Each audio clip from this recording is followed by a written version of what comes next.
Chapter 6. A Queer Noise in the Night.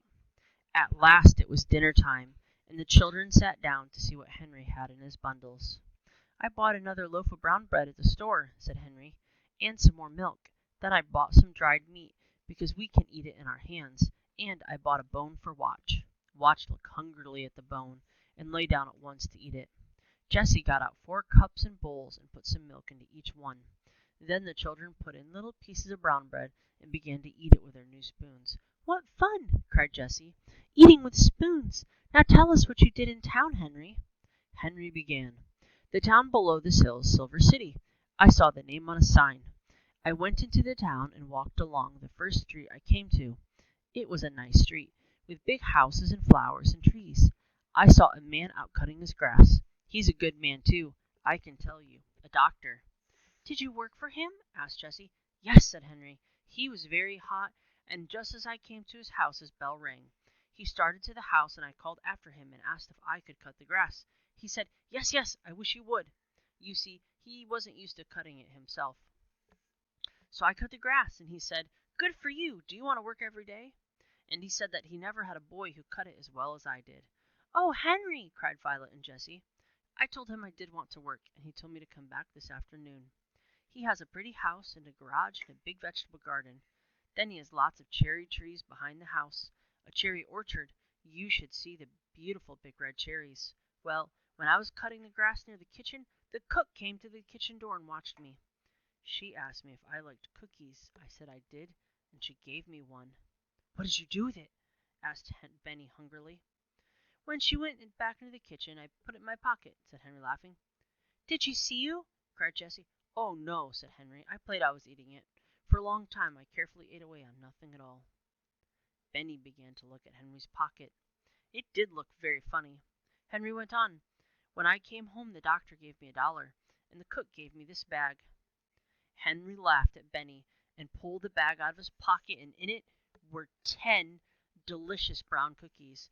"Oh, oh!" cried Benny. "Please, Jessie, let's have cookies for dinner." "Yes, indeed," said Jessie. Then Henry opened his last bundle. "I thought we ought to have a tablecloth," he said, "so I got one at the store, but it wasn't hemmed." Violet begged, "Oh, let me hem it." She took her scissors out of her work bag and cut the 2 ends even, but before she began to hem the pretty blue tablecloth, she helped Jessie wash and rinse the dishes and put them away. Benny helped too. When Henry said goodbye and went back to town, all the children were working happily. Watch was trying to make a hole with one paw to bury his bone in. "I'll help you bury your bone, Watch," said Benny. "Oh, no, Benny," said Jessie. "Watch wants to bury his bone himself. You come help me. I'm going to make a broom for the house." For a little while, Benny ran around finding sticks for the broom, but as soon as he went to sleep on the ground with a dog for a pillow. The 2 girls sat by the brook. Violet was hemming the blue tablecloth, and Jessie was making the broom with a long stick for a handle. When Henry came back at supper time, the broom with its long handle stood in the kitchen, and the new tablecloth was hemmed. Henry admired the broom and the tablecloth, and then he gave Jessie a small bundle. "Oh, butter!" cried Jessie, her eyes shining. It was butter, yellow and sweet. The 4 children had not had any butter for many days. At last they sat down to their fine supper. "Now this spoon is a magic spoon," said Henry. "Turn it around and use the handle, and it's a knife." He showed Benny how to put the butter on the brown bread with his magic knife. With dried meat, bread and butter, milk and cookies, the children could not have asked for a better supper. "What did you do this afternoon, Henry?" asked Jessie. "Well, I washed the doctor's car," said Henry. "Then I washed the walks and the windows. Tomorrow I'm going to work in the garden." Then he looked at the brook. "Oh, how I would love to have a swim in that nice cold water." Henry was hot and sticky as he looked at the waterfall. "Maybe we could make a swimming pool," he said. "We could build a dam out of logs." "Oh, yes, we could," said Jessie. "Violet and I know where to find some logs with some big flat stones." "You do?" said Henry. "Yes," said Jessie. "They are not far away. And just a little way below there's a pool now, with sand all around it, but it's not big enough to swim in." "Is that so?" cried Henry. "Some day I'll stay at home and we'll try to dam up the brook and make a swimming pool." "You can have my wheels," said Benny. "Good," replied Henry. I'll make you a little cart with the wheels, Benny, and you can carry the stones in it." "Yes," said Benny, "I will." "Come now, we must go to bed," said Jessie. The children were all glad to go to bed. They stood on the stump and climbed into their new home, and they all went to sleep. But Henry, he was thinking about the new swimming pool. All at once, he saw that Watch was not asleep. He patted the dog and said, "Lie down, Watch." But Watch did not lie down. He began to growl softly. "Rrrr, rrrr." "Shh," said Henry to the dog. He sat up. Jessie sat up. "What is it?" she whispered. "I don't know," replied Henry.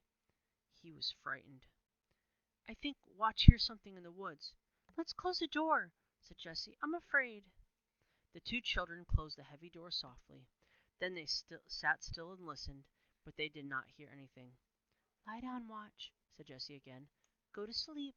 But Watch did not go to sleep. He growled again. "Rrrr, rrrr." "Maybe someone's in the woods. Maybe someone wants to hide in this car," whispered Jessie. "Maybe," said Henry. "There's something out there that the dog doesn't like." Then they heard a stick crack, and Watch barked, "Riff raff!" "Oh, shh!"